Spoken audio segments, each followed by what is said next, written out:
नमस्कार, मैं पवन खत्री। आप देख रहे हैं इंडियन न्यूज़ टाइम। आज हमारे साथ खास मुलाकात में पीलीभंगा भाजपा से विधायक धर्मेंद्र मोती जी हैं, जिनसे खास चर्चा की जाएगी पीलीभंगा राजनीति के बारे में।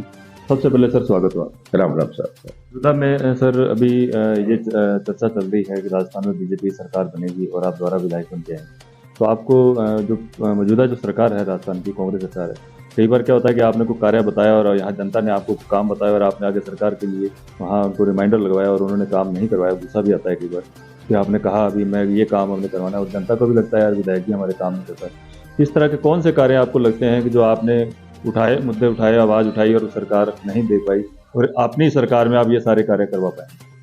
जैसे जो मैंने आपके खासदारी अधिकार जनता मतलब काश्तकारों को देने थे, उसके बार मैंने विधानसभा में बात उठाई, मंत्री ने भी स्वीकार किया, पर उन्होंने कमेटी ना बना करके पीलीभंगा विधानसभा क्षेत्र की जनता के साथ जैसे बडोपुर दरानी है, माणिकपेड़ी है, रावसर एरिया है, पर यह खासदारी काफ़ी थी जो लोग अपने हक से वंचित है उनको देने में ना करने की इन्होंने अपनी कमेटी नहीं बनाई, जिसके कारण उस अधिकार में खासदारी अधिकार दिलाने का पूरा प्रयत्न करूँगा। दुर्भाग्य रहूँगा जो हमारी सरकार आएगी, मुझे प्रतिनिधियों के लिए मौका मिला।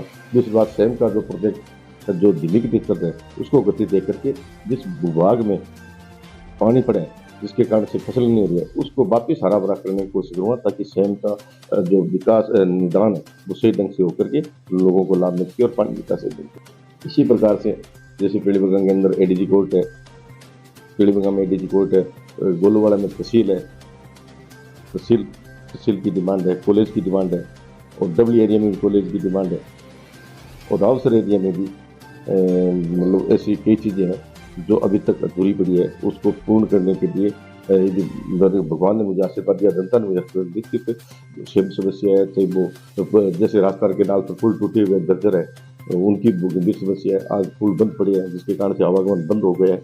इन सबको जैसे 3-4 कागजे भी है, तो घग्गर नदी का भाव क्षेत्र है जिसके कारण से क्या है, एक तो बेरूसरी से खेदासरी से बेरूसरी के बीच में नाली भाव क्षेत्र है, तो एक दूसरे गांव में आने जाने के लिए पानी आने के कारण उसको परेशानी होती है, काफ़ी दूर घूमना पड़ता है।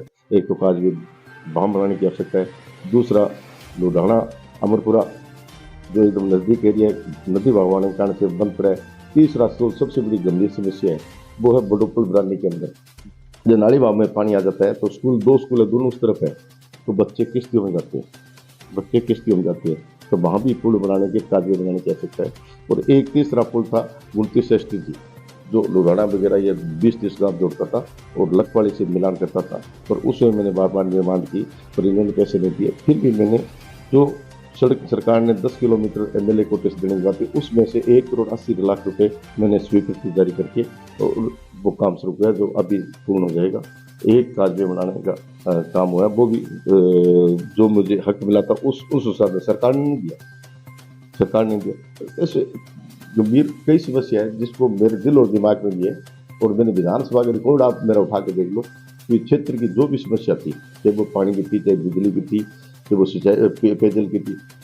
अब बात एक और बताता हूँ आपको, इन्होंने कुठाराघात इतना किया कि जब सरकार बनी तो कुछ योजनाएं भारतीय जनता पार्टी राज में स्वीकृत थी पेयजल की, उनको इन्होंने बंद कर दिया।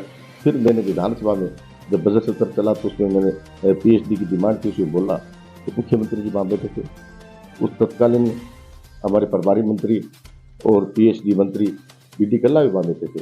तब मैंने उनको एक बात कहा, भी आप हमारे साथ अन्याय क्यों कर रहे हो मंत्री जी, आप अन्याय क्यों कर रहे हो? मैंने हाथ करके इशारा करके कहा, मुख्यमंत्री जी मैं आप लोगों को बता देना चाहता हूँ, जो योजना मुझे मिली थी पिछले सरकार ने हमारी विधानसभा से, उसको आपने काट करके दूसरों को दे दी।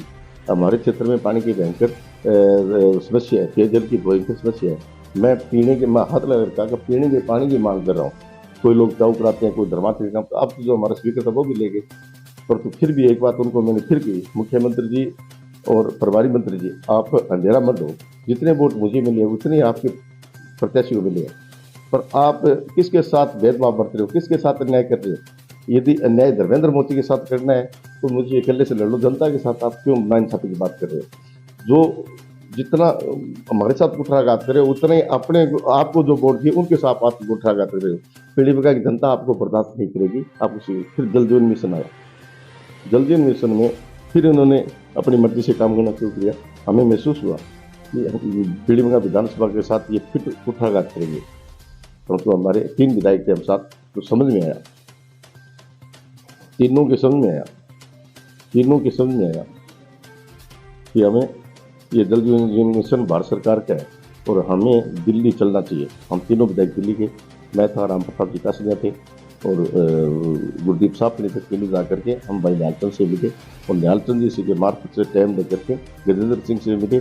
और मैं धन्यवाद दूंगा भाई न्यालचंद जी को, धन्यवाद दूंगा भाई गजेंद्र सिंह जी शेखावत को, केंद्रीय मंत्री को, और धन्यवाद दूंगा माननीय प्रधानमंत्री जी को, जिन्होंने जल जीवन योजना स्थापित करके जो सबसे बड़ा हमें सौगात दी।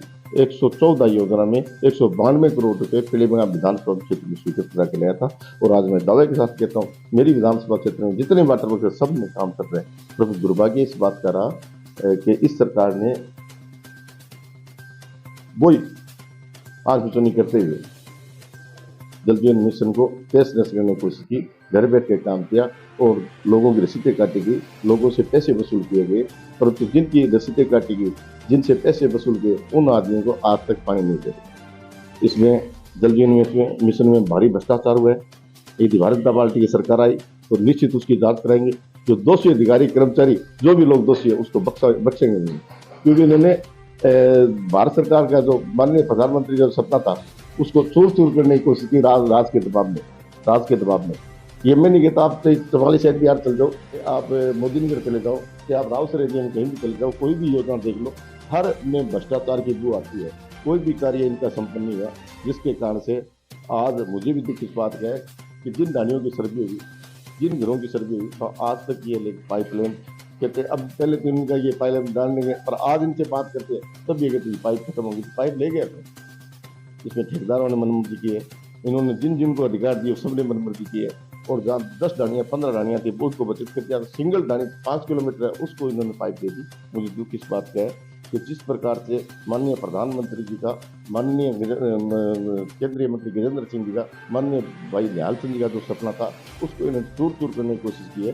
उसके लिए इनको मैं चेतावनी भी देता हूँ कि मेरे शब्दों में भारतीय जनता पार्टी के राज आते ही इसकी जांच कराएंगे और जो जल जीवन मिशन में जिन्होंने जो गलत काम किया है उसको वापस ही कराएंगे।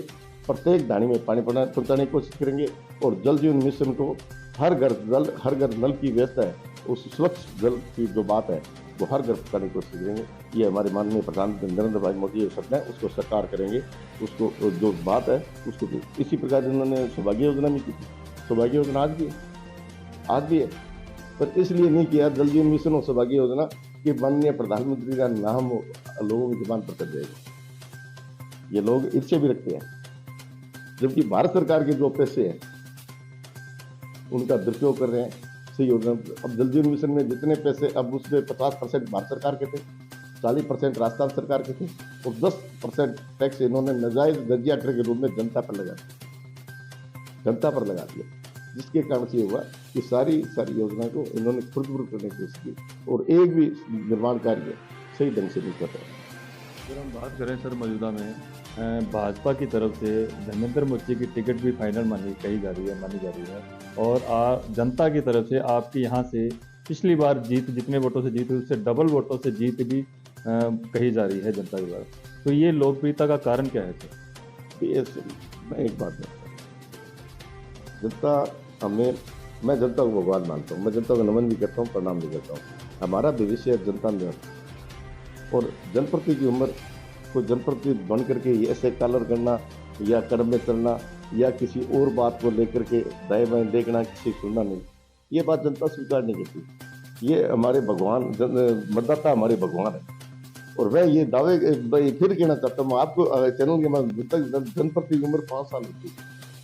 यदि हम अच्छा करेंगे तो फिर जनता हमें विश्वास कर लेगी। यदि हम सत्ता के नशे में, पद के मतलब घमंड में यदि हम जनता के अंदर देखेंगे, जनता में बल बर्दाश्त नहीं कर। जो मेरा ध्येय है, जो मेरा लक्ष्य है, मैंने पहले भी कहा था कि मेरे चाल चरित्र और दामन पर किसी प्रकार का दाग नहीं है। और मैं तो बार बार ये कह रहा हूँ, हर जनप्रति कह रहा हूँ, जो मैं कह रहा हूँ वो बात कहनी भी चाहिए। जनता का अधिकार है, जनता को विश्वास होना चाहिए कि मेरा जनप्रतिनिधि कैसा हो, मेरा जनप्रतिनिधि के उठ बैठ कैसी हो, मेरा जनप्रतिनिधि क्या खाता पीता है, मेरा जनप्रतिनिधि कहाँ होता है। क्योंकि हमारे मतदाता है, हमारे भगवान है, उनको वो हर चीज़ देखते हुए देखना भी चाहिए भी कौन कहाँ बैठता है, क्या करता है और कैसे काम करता है। पर मैं, मेरा परिवार, मेरा बेटा, मेरा रिश्तेदार, इनको मैं पदासीन कराऊं या उनको कोई लाभ दिलाऊं तो मेरे जैसा घटिया राजनीति नहीं है। यदि मेरा धर्म यम तक आम जनता को सही ढंग से, सही नजरिए से देख करके हम काम करें तो जनता संतुष्ट होगी। पर मैं ये फिर कहना चाहता हूँ कि प्रति की उम्र 5 साल होती है, 5 साल के अंदर हम अच्छा काम करेंगे तो जनता हमें फिर विश्वास देगी, और 5 साल में हम घमंड से और नशे के चूर में हम काम करेंगे तो निश्चित जनता हमें नकार देगी। और जनता को नकारना भी चाहिए, नकारना भी चाहिए। ये हम सेवक हैं, न कि कोई प्रॉपर्टी के मालिक बन गए। और यदि हम प्रॉपर्टी के मालिक समझते हैं, इस पर हमारा व्यक्तिगत अधिकार समझते हैं, तो ये हमारी घटिया सोच है। अगर हम सर हनुमानगढ़ गंगानगर की बात करें, अभी तो गंगानगर भी आ रहा है, तहसील के हम जिले की बात कर रहे हैं, यहाँ पर अगर हम देख रहे हैं तो नशा बहुत बढ़ रहा है, क्योंकि ये पाकिस्तान, हरियाणा, पंजाब और राजस्थान का बॉर्डर माना जाता है, क्योंकि ये राजस्थान इसके बाद रावसर के बाद ही शुरू होता है माना जाता है। यहाँ पर नशा खूब बढ़ रहा है युवाओं का। आपके यहाँ अगर सरकार राजस्थान में बनती है और आप मौजूदा द्वारा विधायक आप चुने जाते हैं, तो किस तरह के नशे पे कंट्रोल कर पाएंगे? देखो साहब, मैं विधानसभा में ये बात, मैं हर मुद्दे को टच किया विधानसभा में, जन समस्या के साथ साथ जो भविष्य के जो परिणाम आने वाले उनके बारे में बात की। आज मुझे इस बात का दुख है कि हमारे यहाँ युवा गर्त में जा रहे हैं। गर्त में जाने का ये नहीं कि नशा ही है। नशे के साथ साथ जिन लोगों की जुम्बारी है वो इस पर ध्यान दे रहे हैं, वो भी उसके लिए दोषी है। कारण क्या है? अब ये कहते हैं कि हम बार बार उठाते हैं, चिट्टा बिक रहा है, मेडिसिन बिक रहे हैं, पर मैं बार बार ये कहता हूं भी आता कहां से है? ये आता कहां से है?